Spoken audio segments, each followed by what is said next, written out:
नमस्कार। Intermittent fasting यानी बीच बीच में उपवास रखने की जो पद्धति वेट रिडक्शन के लिए यूज की जाती है। आज हम बात करेंगे इंटरमिटेंट फास्टिंग के लिए कौन से ऐसे लोग हैं जो बेस्ट कैंडिडेट्स हैं जिनको इंटरमिटेंट फास्टिंग करना चाहिए और उससे फायदा मिलेगा, यानी किन लोग को इंटरमिटेंट फास्टिंग वाली पद्धति का प्रयोग करना चाहिए। एक सेपरेट वीडियो में हम ये डिस्कस करेंगे कौन से लोग इसके वर्स्ट कैंडिडेट्स हैं, किनको ये पद्धति नहीं यूज करनी चाहिए, किसको इससे नुकसान होगा।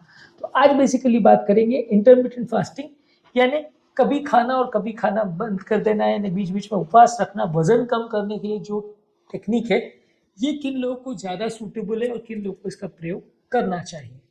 टॉपिक पर जाने से पहले जो लोग हमारे चैनल पर नए हैं उन्हें रिक्वेस्ट करूँगा कि चैनल को सब्सक्राइब करें, वीडियोस को लाइक और शेयर करें। सबसे पहले अगर किसी को इंटरमिटेंट फास्टिंग करनी है तो खाने के साथ उस व्यक्ति का रिलेशनशिप अच्छा होना चाहिए। अब ये सुनने में बड़ी अजीब सी बात लगती है कि खाने के साथ कैसे रिलेशनशिप, तो बेसिकली इसका मतलब ये है कि खाने के साथ आपका एक हेल्दी रिलेशनशिप है। अनहेल्दी रिलेशनशिप का मतलब ये है कि आप सिर्फ भूख को मिटाने के लिए नहीं खा रहे, बहुत ज़्यादा खा रहे हैं, कभी बहुत ज़्यादा खा रहे हैं, कभी बहुत कम खा रहे हैं, यानी एक अननेचुरल बिहेवियर पैटर्न। आपको अपने भूख पर कोई कंट्रोल नहीं है, अपने भूख के बिहेवियर पैटर्न्स पर कोई कंट्रोल नहीं है। आपको या तो आप डिप्रेशन या एंजाइटी से रिलेटेड बहुत ज़्यादा खा रहे हो या बहुत कम खा रहे हो, अगर कोई वैसा पेशेंट है, या किसी को कोई बीमारी की वजह से अनकंट्रोल वे में बहुत ज़्यादा खाने की एक प्रॉब्लम है। कुछ नर्वस डिसऑर्डर्स या ईटिंग बिहेवियरल डिसऑर्डर्स भी ऐसे होते हैं जिसमें आदमी या तो बहुत ज़्यादा खाता है या बहुत कम खाता है। जिन लोगों के साथ भी इस तरह की नेचुरल प्रॉब्लम्स है या किस तरह की बीमारियां हैं जिसकी वजह से उनका डाइट के साथ जो रिलेशनशिप है या डाइटरी जो पैटर्न्स है वो अगर गड़बड़ है, तो वैसे लोग को इंटरमिटेंट फास्टिंग नहीं करना चाहिए। हेल्दी रिलेशनशिप जिनका है, जो लोग खाने को भूख मिटाने के लिए खाते हैं और जब भूख मिट जाती है तो खाना खाना बंद कर सकते हैं, यानी उनके लिए खाना खाना अपनी डिप्रेशन मिटाने का तरीका या अपनी एंजाइटी को मिटाने का तरीका नहीं है, वो भूख मिटाने का तरीका है या अपनी एपेटाइट को, हंगर को सेटिस्फाई करने का तरीका है। तो वैसे लोग इंटरमिटेंट फास्टिंग कर सकते हैं। जिन लोगों को भी इससे जैसे अगर साइकेट्रिक प्रॉब्लम्स वगैरह है तो वैसे लोगों को फास्टिंग नहीं करना चाहिए। इसके अलावा जो लोग को आइडियल बॉडी वेट कॉम्पोजिशन चाहिए, यानी कि उनका वजन तो ठीक ठाक है लेकिन बॉडी में फैट ज़्यादा है, प्रोटीन कम है, कार्बोहाइड्रेट का कॉन्सेंट्रेशन कम है, पानी का कॉन्सेंट्रेशन कम है, कैल्शियम का कॉन्सेंट्रेशन कम है, अलग अलग चीज़ों का बॉडी में जो कॉम्पोजिशन नेचुरल अच्छा होना चाहिए, जिसमें पर्टिकुलर अमाउंट ऑफ फैट होना चाहिए, पर्टिकुलर अमाउंट ऑफ प्रोटीन्स होना चाहिए, वो कॉम्पोजिशन जिन लोग को इम्प्रूवाइज करना है कि मेरे बॉडी में लीन मास अच्छा होना चाहिए या फैट फ्री मास होना चाहिए। मतलब वजन तो आपका 70 किलो है लेकिन 70 किलो में 10 किलो उसमें फैट है, तो आप चाह रहे हो कि 10 किलो फैट के बदले मुझे प्रोटीन ज़्यादा मिले या मुझे मसल मास ज़्यादा मिले, वैसा अगर किसी का इंटेंशन है तो उसको इंटरमिटेंट फास्टिंग करनी चाहिए या कर सकता है। स्टेबल ब्लड शुगर जिनका है वो लोग कर सकते हैं। अब इसका मतलब यह है कि अगर किसी व्यक्ति का ब्लड शुगर कभी 100 रहता है, कभी 80 रहता है, कभी 50 हो जाता है, कभी 200 हो जाता है, वैसे आदमी को इंटरमिटेंट फास्टिंग करना बड़ा मुश्किल पड़ेगा, क्योंकि अगर उसका शुगर लेवल सडनली कम हो जाएगा, ब्रिटल उसका शुगर कंट्रोल है, तो उसको भूख बहुत ज़्यादा लगेगी, मैनेज करना मुश्किल हो जाएगा, हाइपोग्लाइसीमिया में चला जाएगा। और कहीं किसी व्यक्ति का सडनली शुगर 200-250 हो जाएगा तो शुगर बहुत ज़्यादा भी बढ़ सकता है। तो इंटरमिटेंट फास्टिंग वैसे लोगों के लिए अच्छा नहीं है जिनका शुगर लेवल बार बार फ्लक्चुएट कर रहा है। स्टेबल ब्लड शुगर अगर आपका रह रहा है तो उनके लिए अच्छा है। नेक्स्ट इंपॉर्टेंट चीज़ है कि आपकी ओवरऑल हेल्थ कंडीशन अच्छी होनी चाहिए, आप ओवरऑल बीमार नहीं होने चाहिए। जो लोग की ओवरऑल हेल्थ कंडीशन अच्छी है वो फास्टिंग को अच्छे से कर सकते हैं। जिनकी ओवरऑल हेल्थ कंडीशन खराब है, वो लोग बीमार हैं, किसी भी तरह की बीमारी है, चाहे लिवर की, किडनी की, हार्ट की, अलग अलग तरह की बीमारियां है, हार्ट फेलियर वगैरह, वैसे लोगों के लिए इंटरमिटेंट फास्टिंग उतना अच्छा नहीं है। हेल्दी और फिट लोगों के लिए अच्छा है, क्योंकि फास्टिंग को टॉलरेट करना, उससे related mental stress, physical stress और सोशल स्ट्रेस, सब चीज़ों को झेल पाना हर आदमी के बस का नहीं होता, प्रॉब्लम ज़्यादा हो सकती है। इसलिए आपको प्रॉपर हेल्थ होना ज़रूरी है, तब आप उसको मेंटेन कर सकते हो। इसके अलावा व्यक्ति का प्रॉपर शेड्यूल और प्रॉपर लाइफस्टाइल होना चाहिए। अब किसी व्यक्ति का कभी डे ड्यूटी है, कभी नाइट ड्यूटी है, कभी दिन 2 बजे खा रहा है, कभी 6 बजे खा रहा है, कभी 8 बजे खा रहा है, कभी खा ही नहीं रहा। इस तरह का जिन लोग का लाइफस्टाइल है उनके लिए मैनेज करना बड़ा मुश्किल है।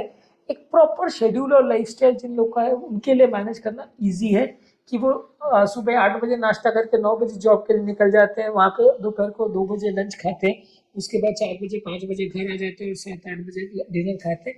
इस तरह का जिनका फिक्स्ड शेड्यूल लाइफ टाइम है, मोर और लेस हफ्ते में 7 दिन तो नहीं होगा लेकिन एटलीस्ट 5 से 6 दिन जो लोग इस तरह का प्रॉपर शेड्यूल लाइफस्टाइल मेंटेन करते हैं उनके लिए अच्छा है। जो लोग बहुत ज़्यादा फील्ड वर्क कर रहे हैं या बहुत ज़्यादा बाहर जाने का काम कर रहे हैं, कभी खा रहे हैं कभी नहीं खा रहे, कभी मिस कर रहे हैं, कभी कुछ भी खा रहे हैं, कभी जो मिलता है वो पंच कर लेते हैं, कभी खाना ही नहीं मिलता है, वैसा अगर किसी का लाइफस्टाइल है तो उसके लिए मैनेज करना, मेंटेन करना मुश्किल पड़ेगा। इसके अलावा व्यक्ति की स्ट्रेस मैनेजमेंट स्किल अच्छी होनी चाहिए, क्योंकि जब कभी व्यक्ति इंटरमिटेंट फास्टिंग करता है तो उसके दिमाग पर थोड़ा स्ट्रेस पड़ता है, स्ट्रेस हार्मोन्स बनते हैं, आप भूख भी लगती है, आपको खाना खाने को मिलता नहीं है, वेट लॉस होता है, तो उसमें मेंटल स्ट्रेस काफ़ी होता है। तो स्ट्रेस मैनेजमेंट आपका अच्छा होना चाहिए। जो लोग ओवरऑल बहुत ज़्यादा मेंटल स्ट्रेस लेते हैं उन लोग को मैनेज करना थोड़ा मुश्किल मिलता है। उसके बाद एक प्रॉपर सपोर्टिव एनवायरनमेंट होना चाहिए, यानी आपकी फैमिली उसके लिए सपोर्टिव होना चाहिए, आपके स्पाउस के फैमिली मेम्बर्स आपको प्रॉपर उस तरह से खाना प्रिपेयर करके दे, आपकी टाइमिंग्स का ध्यान रखे, आपके खाने का ध्यान रखे। वैसी फैमिली में जो लोग रह रहे हैं उनको मैनेज और मेंटेन करना ज़्यादा ईजी पड़ेगा। जो लोग अकेले रह रहे हैं या ऐसी फैमिली में रह रहे जहाँ कोई सपोर्ट नहीं कर रहा, किसी को कोई पड़ी हुई नहीं है कि आप खा रहे हो नहीं खा रहे हो, आप भूखे मर रहे हो या आपको न्यूट्रिशनल डेफिशिएंसी हो रही है, वैसा अगर फैमिली में आप रह रहे हो तो वैसे लोगों को इस तरह का डाइट और हैबिट को मेंटेन करना मुश्किल पड़े। थोड़ा बहुत शेड्यूल्स में आपके फ्लेक्सिबिलिटी भी होना ज़रूरी है, लाइफस्टाइल में फ्लेक्सिबिलिटी भी होना ज़रूरी है, जिसके हिसाब से आप अपनी चीज़ों को मैनेज कर सकते हो। लेकिन हाँ, बहुत एरेटिक बिहेवियर नहीं होना चाहिए कि कभी कुछ कर रहे, वैसा नहीं। शेड्यूल होना चाहिए, लेकिन हाँ, शेड्यूल में थोड़ा सा फ्लेक्सिबिलिटी भी होना ज़रूरी है कि आप अपने डाइटरी हैबिट्स और अपनी चीज़ों को मैनेज और मेंटेन अपने हिसाब से कर सकते हो, तो फिर आपको इसको मैनेज करना थोड़ा सा ईजी रहेगा। इसके अलावा जो लोग का ईटिंग बिहेवियर बहुत ज़्यादा सिंपल है, उसको इंजॉयबल वे में वो खाना खाते हैं, अपने ईटिंग बिहेवियर को सिंपल रखते हैं, वैसे लोगों को इंटरमिटेंट फास्टिंग मैनेज करना ईजी रहेगा। अदरवाइज जिनका बहुत ज़्यादा कॉम्प्लेक्स ईटिंग बिहेवियर है, कभी कुछ मैनेज करते हैं, कभी कुछ टाइम पे खाते हैं, कभी कुछ चीज़ें खाते हैं, वैसे लोग को थोड़ा मैनेज और मेंटेन करना मुश्किल है। जो लोग को मेटाबॉलिक फ्लेक्सिबिलिटी चाहिए, यानी अलग अलग तरह के फूड सोर्सेज को वो ट्राई करना चाहते हैं, कभी कुछ करना चाहते हैं, उनके लिए ये एक अच्छा तरीका माना जाता है कि वो अलग अलग तरह के फूड सोर्सेज को ट्राई कर सकते हैं, स्विच ओवर कर सकते हैं। तो वैसे लोगों के लिए भी अच्छा है कि अगर कोई आदमी अपने कभी कार्बोहाइड्रेट खाना चाह रहा है, कभी फैट सोर्स पर चेंज करना चाह रहा है, इस तरह का अगर कोई मैनेज मेंटेन करना चाह रहा है अपने डाइटरी पैटर्न्स को, मेटाबॉलिक फ्लेक्सिबिलिटीज को बोलते हैं, तो उनके लिए भी अच्छा है इंटरमिटेंट फास्टिंग। नींद के हैबिट्स अच्छे होने चाहिए, आपको प्रॉपर नींद आनी चाहिए। जो लोग को प्रॉपर नींद नहीं आती है, नींद का प्रॉब्लम ज़्यादा है, वो लोग अच्छे कैंडिडेट्स नहीं है इंटरमिटेंट फास्टिंग के लिए। स्लीप अच्छा होना चाहिए, क्योंकि काफ़ी टाइम जो आपका फास्टिंग वाला पीरियड होता है वो स्लीप पे निकल जाता है, तो उसके लिए ये ज़रूरी है कि आपकी नींद अच्छी होनी चाहिए। अगर आपकी नींद प्रॉपर नहीं है तो फिर आपको मैनेज करना मुश्किल होगा, क्योंकि पूरी रात आप जागते रहोगे, घूमते रहोगे और आपको भूख लगती रहेगी और आपको मैनेज करना मुश्किल होगा। इसके अलावा जो लोग को मेंटल क्लैरिटी ऑलरेडी है और उसको इम्प्रोवाइज करना चाह रहे हैं, उसके लिए इंटरमिटेंट फास्टिंग अच्छा है। वो अपने मेंटल पिक्चर में क्लियर है कि मुझे क्या करना है, कैसे करना है, किस तरह से अचीव करना है, इस मामले में वो लोग क्लियर है और उसको इम्प्रोवाइज करना चाह रहे हैं, तो उनको इंटरमिटेंट फास्टिंग अच्छी है। इससे आपका ब्रेन का फंक्शनिंग भी इम्प्रूव होता है और कॉग्निटिव फंक्शन और ब्रेन की क्लैरिटी भी इम्प्रूव होती है। तो ये भी एक अच्छा तरीका है आपकी ब्रेन के कॉग्निटिव फंक्शन को इम्प्रोवाइज करने के लिए, तो उनके लिए भी इंटरमिटेंट फास्टिंग अच्छा है।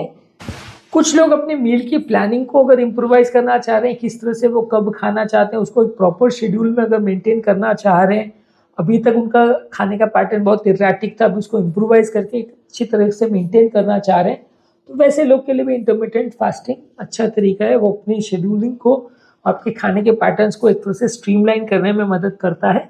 बहुत ज़्यादा ज़रूरी है कि इसमें आपके स्ट्रेस मैनेजमेंट स्किल्स अच्छे होने चाहिए।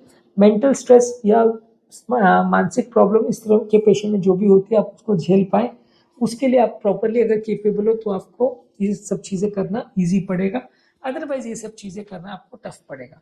तो बेसिकली इंटरमिटेंट फास्टिंग उन लोग को करनी चाहिए जिनको अपना वजन कम करना है, जिनको बीमारियां हैं। बहुत ज़्यादा अगर किसी को बहुत हेल्थ खराब है तो नहीं करना चाहिए। मेटाबॉलिक प्रॉब्लम्स के लिए आप अपना वजन कम करना चाह रहे हैं, डायबिटीज़ वगैरह को से निपटना चाह रहे हैं तो अच्छा है। लेकिन बहुत ज़्यादा बीमार शरीर भी नहीं होना चाहिए, बहुत ज़्यादा शुगर की या ब्लड प्रेशर की वेरिएबिलिटीज़ भी नहीं होनी चाहिए, बहुत ज़्यादा मेंटल स्ट्रेस या तनाव नहीं होना चाहिए, प्रॉपर फूड के साथ रिलेशनशिप होना चाहिए, प्रॉपर डाइटरी हैबिट्स होना चाहिए। थोड़ा सा डाइट में लेकिन फ्लेक्सिबिलिटी हो तो अच्छा है, लेकिन सिंपल तरीके का प्रॉपर डाइट हैबिट्स हो, जिनका स्लीप हैबिट्स वगैरह अच्छी हो, मेंटल स्ट्रेस को झेलने की कैपेबिलिटी अच्छी हो, वैसे लोग को ही इंटरमिटेंट फास्टिंग करनी चाहिए। अदरवाइज उनको फास्टिंग करने से उतना फायदा नहीं मिलेगा, रिजल्ट उतने अच्छे नहीं मिलेंगे, वो मेंटेन नहीं कर पाएंगे। टॉपिक को एंड करने से पहले जो लोग हमारे चैनल पे नए हैं उन्हें रिक्वेस्ट करूँगा कि चैनल को सब्सक्राइब करें, वीडियोस को लाइक और शेयर करें। जो लोग हमारे चैनल पे इंटरमिटेंट फास्टिंग, डाइट और ओबेसिटी संबंधित वीडियोस देखना चाहते हैं, कीटो डाइट संबंधित वीडियोस देखना चाहते हैं, तो हमारे चैनल पे ओबेसिटी और फास्टिंग संबंधित एक प्लेलिस्ट अवेलेबल है, उसमें इस तरह के सारे टॉपिक्स हैं लिंक्ड, आप उसे चेकआउट करिए। आपको काफ़ी कुछ नया जानने और सीखने को मिलेगा, जिससे बीमारी को समझने और मैनेज करने में आपकी मदद होगी। Thank you.